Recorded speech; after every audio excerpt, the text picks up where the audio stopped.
These incorporation conversations are absolutely essential as Northern Ireland moves towards incorporating the Convention on the Rights of the Child. Working with as broad a group as possible is going to be key. So civil society, the legal community, faith groups, they are all going to be key voices alongside children and young people in ensuring that Northern Ireland can properly protect children's rights through incorporation.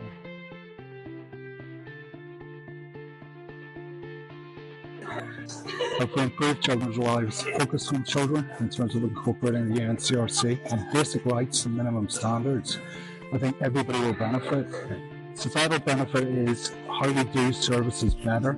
I know government's interested in cost efficiencies, particularly at this time. I think incorporation is one of those acts that's going to draw government together to do a better job for people in Northern Ireland. I think incorporation is absolutely essential here in Northern Ireland. We need to get better at actually holding government to account, and we need to have measures, we need to have specific legislation in place to make sure that children's rights are actually implemented.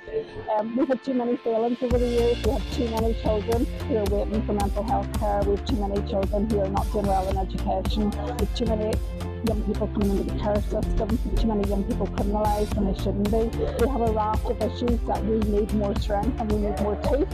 I think incorporation would do that for us, and I think there's a real swell of support within the sector for incorporation. I think the experts are saying that we need it, and we're behind it. We're completely committed to it, and we'll be supporting this going forward. We now have to listen to how they wish to participate and what they think is important. Now, it may not seem very much, but I can assure you when you've seen children do that, act in their own rights, then you see completely the difference. The change from being slightly paternalistic to having to listen and trying to see how you can give effect to what they're saying. It's not a tick box exercise at all. It is to give effect to what they regard as important and in their own best interests. A completely different situation.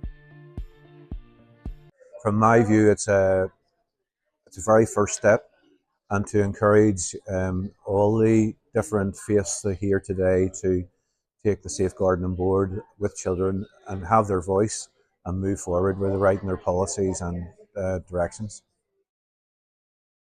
I think we exist from the very beginning with that goal of we know that our kids have rights and we see them not respected every day, and how do we bring those conversations to the table and we center them. So I think sometimes whenever we have conversations about education and about the parents' needs and the teachers' needs, we forget to put the children at the very center. So I think that's something that it's been very important for us when we bring these conversations, like how we move from something weaponized politically into something that centers those children and their experiences and make them truly belong.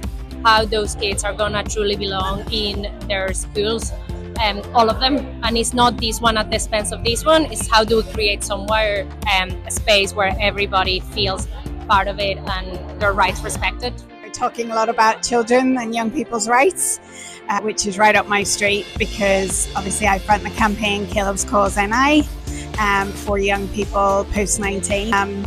NICCY's been a great supporter. Chris Quinn has been great to come out and say that he supports our campaign, and we do need rights for children and young people going forward, and I don't believe that at the moment that exists fully, so that needs to change.